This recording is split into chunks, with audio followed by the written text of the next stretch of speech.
अस्सलाम वालेकुम। सब देखने वालों को खुश आमदीद।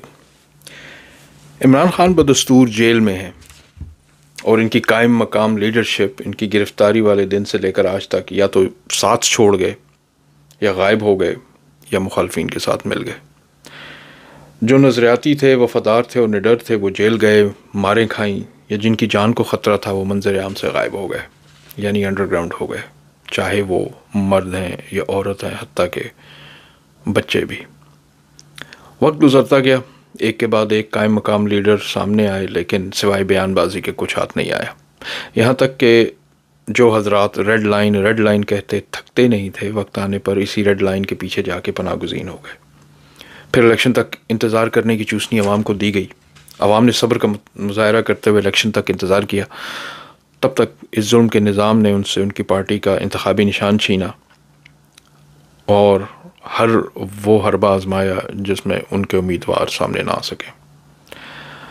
अवाम लीडरशिप की तरफ देखती रही और लीडरशिप बगलें देखती रही। बजाय अवाम को मोबिलाइज करने के, सब एक दूसरे पर काम डालते रहे।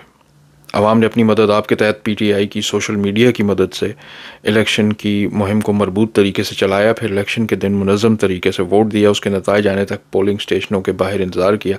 फार्म 45 के बगैर कोई नहीं गया।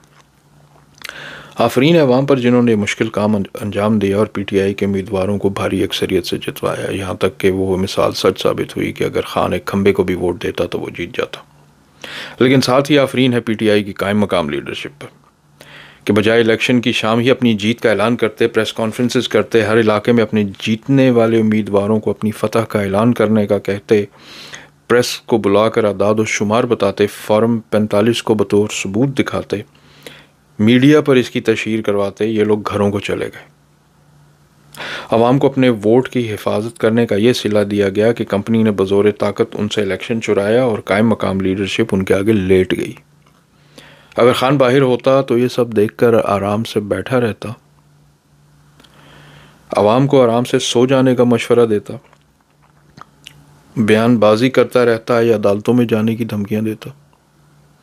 वो अदालतें जो पहले ही कंपनी के कदमों में लौट रही हैं, ये कायम मकाम लीडर अपनी अपनी सीटें बचाने में लग गए। कोई वज़ीर आला बन गया, कोई पब्लिक अकाउंट कमेटी का मेंबर बन गया, कोई असम्बली में तकरीरें करने पर लग गया, तो कोई हुकूमती हलकों से मुज़ाकरात करने में।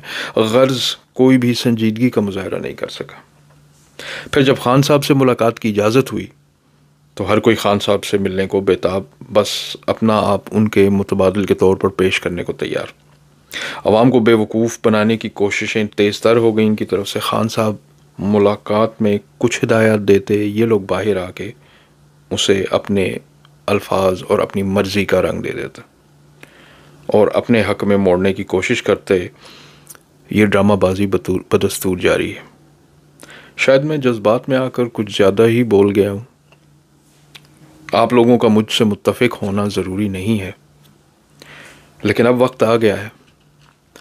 अब वक्त आ गया है कि अवाम भी अपने जज्बात का इजहार करें और इस कायम मकाम लीडरशिप को यह एहसास दिलाएं कि बहुत हो गया। या तो खान की रिहाई की शर्त तमाम शराइत से पहले रखें, अपनी संजीदगी का एहसास दिलाएं और खान के वफ़ादार होने का सबूत दें, वरना दूसरी सूरत में अवाम को फिर सूरत हाल अपने हाथ में लेनी पड़ेगी। और ये सूरत हाल ज़्यादा खौफनाक होगी, क्योंकि अगर अवाम बाहर निकली, अगर मैं यहाँ लफ्ज़ अगर इस्तेमाल कर रहा हूँ कि अगर अवाम बाहर निकल आई, तो मेरा नहीं ख्याल कि फिर वापसी का कोई रास्ता बचेगा। वक्त हाथ से फिसलता जा रहा है। ना सिर्फ खान साहब की जान को ख़तरा है, बल्कि खान साहब की बेगम समेत हर फैमिली मेम्बर को भी ख़तरा है, और ये बढ़ रहा है वक्त के साथ साथ। अब तो खान साहब नाम लेकर भी इजहार कर चुके हैं। PTI की कायम मकाम लीडरशिप तो अपनी जगह से हिलती नज़र नहीं आ रही और अवाम अभी तक मायूसी और कन्फ्यूजन का शिकार है। मुझे खौफ यह है कि कंपनी अपना काम कर जाएगी और खुदा न खास्ता खान साहब और उनकी बेगम को नुकसान भी पहुंचा देगी, और लीडरशिप बदस्तूर ज़बानी कलामी काम जारी रखेगी। उस पर अवाम क्या रद्द अमल देगी ये मुझे मालूम नहीं, ये सिर्फ वक्त ही बताएगा।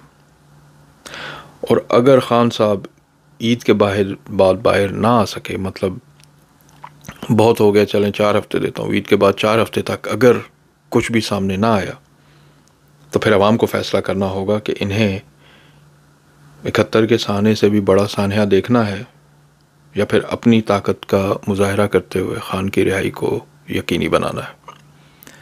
اللہ آپ سب کا حامی و ناصر ہو۔ پاکستان زندہ باد، پاک افواج پائندہ باد۔ اللہ حافظ۔